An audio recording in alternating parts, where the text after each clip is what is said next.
Namaste everyone. My name is Prateek and I'm a yoga therapist at Kitsugi Yoga Studio, New Delhi. And I'm here today to talk about yoga for a healthy spine. And before that, I would like to say thank you to Shashat for giving me this wonderful opportunity.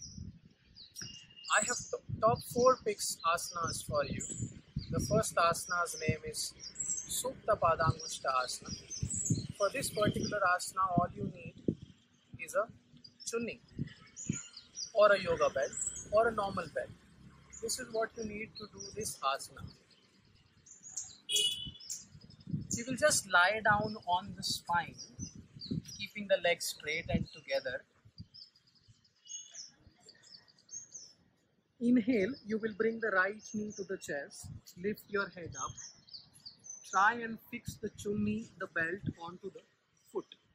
And slowly bring the leg up and place the head down. Now the idea is to bring your heel to the sky, your toes to your face. So when you inhale, you try and bring your toes down. When you exhale, you try and bring your heel up. So if you can see, the leg becomes 90 degrees. Now a lot of people may ask this question that we're talking about spine and we're doing a leg stretch. Yes, 90% of the people, and I want you guys to try today, 90% of the people have tight hamstring. Hamstring is the back of the thigh, because of which they get back pain or shooting pain. So this is the best asana also to improve the flexibility of your hamstring, also to release pressure and build strength in your lower back. How to do it? When you inhale, you press the toes down. When you exhale, you try and raise the heel up. You can stay in this asana for about a minute. People who think their legs are tight and they are here, no problem. Just keep working on it. Remember the action of the inhalation and action of the exhalation. Inhale, you bring the toes to your face. Exhale, you bring the heel up. And people who can do this easily and looking for more flexibility, they can try and bring the leg more back as much as you can. The action remains the same. Inhalation, foot is going beyond the head. Exhalation, heel to the sky.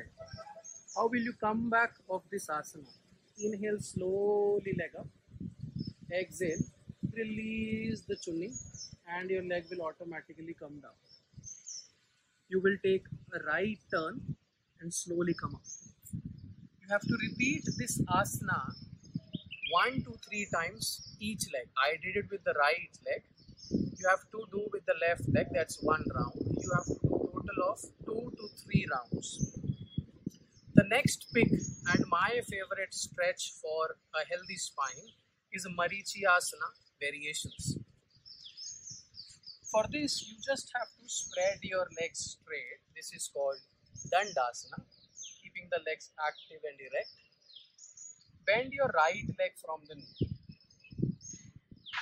Place your right palm to the outer left shin and take your left katori, I call it katori or cups, to the middle of the spine.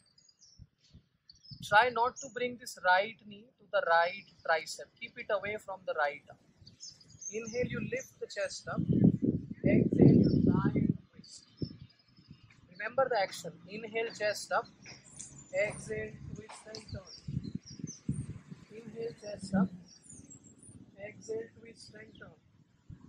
Inhale, slowly come back and release the leg.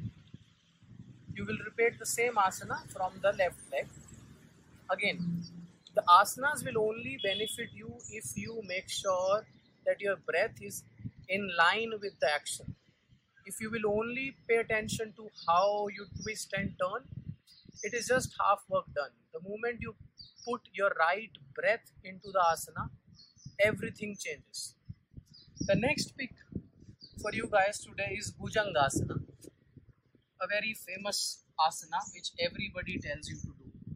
And I would like to share my technique for it. You lie down on your belly, keep the legs and feet together, forehead on the mat, Palms in line with the chest, thumbs are touching the nipples. This is your just starting position. When you inhale, slowly lift your chest and head up. When you exhale, slowly go down. Inhale, lift up, exhale, slowly down. Inhale, lift up, and I want you to see this thing. When I'm lifting up, there is no palm pressure. This is the trick which you need to understand. You're not using your palms. The palms are thus there to support the spine. Don't do this. Initial levels, this is good enough. Try and master this. Exhale slowly down. Press the palms, come on the knees. Inhale, slowly sit down. For Bhujangasana, I would suggest from 15 to 20 is a good number. The last pick for today is called the bridge pose, Setu Bandhasana. For that, you just have to lie down on your spine, bend your legs from the knees. The most important thing which you need to understand is your fingertips should not touch your heel. So lift your head and chest up, stretch the arms, and if you feel that your heels are touching the fingers, just take them slightly more away. Only this slight action brings a lot of mobility in the spine. Bring the palms down, head on the mat. When you inhale, lift your spine up. When you exhale, slowly go down. Again, it's a slow process. Inhale, slowly go up. Exhale, slowly come down.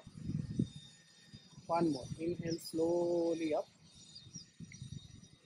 Exhale, slowly down. Somewhere about 15 to 20 is a good number. Once you finish Setu Bandhasana, do not just come up like straight. Take a right turn and slowly lift up. I hope you guys will practice all these 4 asanas, and these asanas will only change the spine and its flexibility and the mobility only if you practice it regularly. This is the only advice I could give you for now. Until next time,